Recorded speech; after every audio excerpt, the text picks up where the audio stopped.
గుండాలు 108 మంది ఋత్వికులు యాగంలో మంత్రి ఉత్తమ్ దంపతులు హాజరైన మంత్రులు ఎమ్మెల్యేలు. సో నిన్న రాష్ట్రంలో విస్తారంగా వర్షాలు కురవాలని దేవులను వేడుకుంటూ ప్రభుత్వం నిర్వహించిన మహావరుణ యాగం వేద పండితుల మంత్రోచ్చరణలు వైదిక క్రతువుల మధ్య శాస్త్రోక్తంగా భక్తి శ్రద్ధలతో సంపూర్ణమైంది. నాగార్జున సాగర్లోని విజయ్ విహార్ వద్ద కృష్ణానది ఒడ్డున నిర్వహించిన ఈ పవిత్ర వరుణ యాగంలో ముఖ్యమంత్రి రేవంత్ రెడ్డి దంపతులు పాల్గొని ఋత్వికుల మార్గదర్శకంతో యాగ క్రతువులను నిర్వహించి పూర్ణాహుతి సమర్పించారు. ఎల్నినో ప్రభావంతో రాష్ట్రంలో వర్షాభావ పరిస్థితులు ఏర్పడడంతో వానలు పడాలని ప్రభుత్వం మహావరుణ యాగం నిర్వహించింది. ఇది సో నిన్న ఈ కృష్ణా తీరంలో మహావరుణ యాగం నిర్వహించడం జరిగింది. సీఎం దంపతుల మీదుగా ఈ పూర్ణాహుతి జరిగింది. ఈ కార్యక్రమంలో మంత్రి ఉత్తమ్ దంపతులు పాల్గొన్నారు. అదేవిధంగా మంత్రులు అదేవిధంగా ఎమ్మెల్యే కూడా పాల్గొనడం జరిగింది. ఎల్నినో ప్రభావంతో తెలంగాణ రాష్ట్రంలో వర్షాలు కురవట్లేదు కాబట్టి వర్షాలు విస్తారంగా కురవాలని చెప్పేసి నిన్న ఈ మహా యాగం కూడా చేయడం జరిగింది. సీఎం చేతుల మీదుగా దంపతుల చేతి మీదుగా ఇది జరిగింది. సో ఏదేమైనా సరే రాష్ట్రంలో తెలంగాణ రాష్ట్రంలో కరువు రావద్దు, నీళ్లు సమృద్ధిగా ఉండాలి, అటు తాగునీరు సాగునీరుకు ఎలాంటి ఇబ్బంది ఉండద్దు అనే ఉద్దేశంతో అంటే ఏ విధంగా సరే తెలంగాణ రాష్ట్రం అభివృద్ధి పథంలో ముందుకు తీసుకెళ్లినటువంటి నేపథ్యంలో సీఎం రేవంత్ రెడ్డి అడుగులు వేస్తూ ఉన్నారు. ఈ దిశగా ఆయన ముందుకు వెళ్తూ ఉన్నారు. సో అటు బడ్జెట్ విషయంలో కావచ్చు, తెలంగాణకు అభివృద్ధి విషయంలో ఏం జరిగినా కూడా వెంటనే ఢిల్లీకి వెళ్ళాలి, అక్కడ కేంద్ర మంత్రులతో భేటీ కావాలి, కూర్చోవాలి, మాకు ఈ బాధ ఉంది తెలంగాణలో, ఇవన్నీ మాకు ఖచ్చితంగా కావాలని చెప్పేసి డిమాండ్ చేయడమా రిక్వెస్ట్ చేయడమా చేస్తూ ఉన్నారు. అంటే ఏ విధంగా సరే తెలంగాణ రాష్ట్రాన్ని అభివృద్ధి పథంలో ముందుకు తీసుకెళ్లాలన్నదే రేవంత్ రెడ్డి గారి యొక్క లక్ష్యంగా పెట్టుకున్నారని జరిగింది.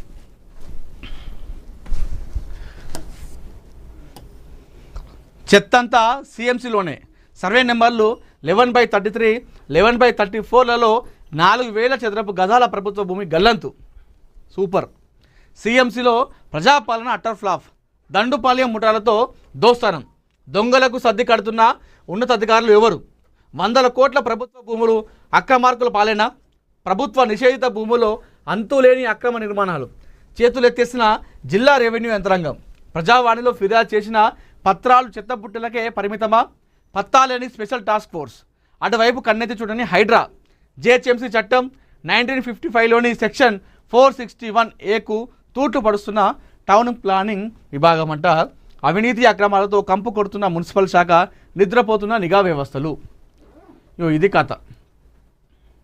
11/33, 11/34లలో 4,000 చదరపు గజాల ప్రభుత్వ భూమి గల్లంతు. మనం గతంలో కూడా ఈ వార్త ఇవ్వడం జరిగింది. ఏఎన్ఎన్ మహా సంయుక్తంగా ఈ సర్వే నెంబర్ల పైన మనం ఈ భూమి పైన మనం పోరాటం చేస్తూనే ఉంది. ఏఎన్ఎన్ అదేవిధంగా మహా అయితే అక్కడ ఉన్నటువంటి స్థానికుల కోసం ఫైట్ చేస్తూ ఉన్నాం. అయినా ఇప్పటికి కూడా నిమ్మకు నీరెత్తినట్టు వ్యవహరిస్తున్నారు అక్కడ అధికారులు. హైడ్రా అయితేనేమి, మున్సిపల్ అధికారులు అయితేనేమి, టౌన్ ప్లానింగ్ అయితేనేమి, టాస్క్ ఫోర్స్ అయితే పత్రమే లేదట.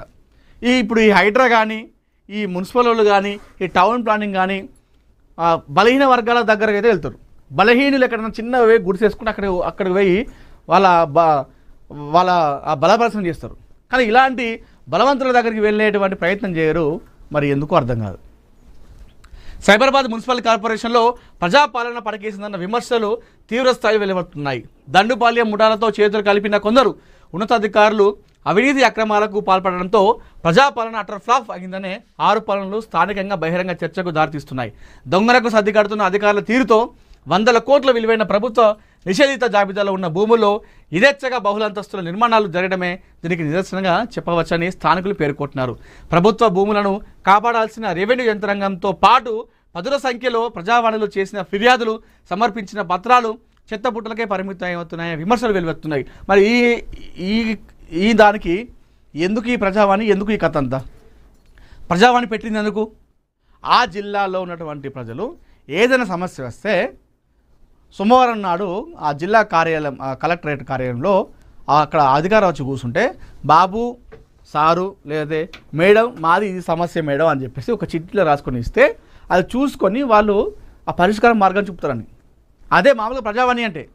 కానీ ఇప్పుడు ప్రజావాణి ఎలా తయారైందంటే కొన్ని ప్రాంతాల్లో, ముఖ్యంగా ఇప్పుడు ఇది ఉంది కదా, ఈ 11/33, 11/34 విషయంలో స్థానికులు ఎంతోమంది కొన్ని పదుల సంఖ్యలో వెళ్ళి ఫిర్యాదు చేస్తే కనీసం దానికి రెస్పాన్స్ లేదు. తీసుకుపోయి అది చెత్తబుట్టలో వారేస్తారు. ఈ మాత్రం దానికి ఎందుకు ఈ ప్రజావాణి, ఎందుకు ఈ కథ అంతా? ఇగో ఇది కథ. అక్రమ నిర్మాణాలను అడ్డుకోవాల్సిన స్పెషల్ టాస్క్ ఫోర్స్ పత్తా లేకుండా పోయిందని, హైడ్రా సైతం అటువైపు కన్నెత్తి చూసే పరిస్థితి లేదని స్థానిక ప్రజలు మండిపడుతున్నారు. జిహెచ్ఎంసీ చట్టం 1955లోని సెక్షన్ 461A టౌన్ ప్లానింగ్ విభాగమే తూట్లు పడుస్తూ సొమ్ము చేసుకుంటుందనే ఆరోపణలు కూడా వినిపిస్తున్నాయి. మున్సిపల్ కార్పొరేషన్లో అంతులేని అవినీతి అక్రమాలు జరుగుతున్నప్పటికీ ప్రభుత్వానికి ఎప్పటికప్పుడు సమాచారం చేయవలసిన నిఘా వ్యవస్థలు నిద్రపోతున్నాయనే విమర్శలు కూడా సర్వత్ర వ్యక్తమవుతున్నాయి. అక్కడ మొత్తం అందరూ నిద్రపోతున్నారు. అక్కడ పనిచేసే వాళ్ళందరూ నిద్రపోతున్నారు, అధికారులు, అన్ని డిపార్ట్మెంట్లు. అందుకే రెస్పాన్స్ లేదు, నిఘా వ్యవస్థ లేదు, అక్కడ హైడ్రా లేదు, టాస్క్ ఫోర్స్ లేదు.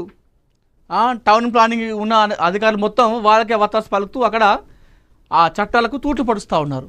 ఇంకెవరు న్యాయం చేసేది? ఇంకా ఇట్లాంటి ఫిర్యాదులు 10 కాదు 100 అయినా కూడా దాన్ని చూసేటోళ్ళు ఎవరు ఉండరు. ఇక తీసుకుపోయి చెత్తపుట్ల వారేస్తారు.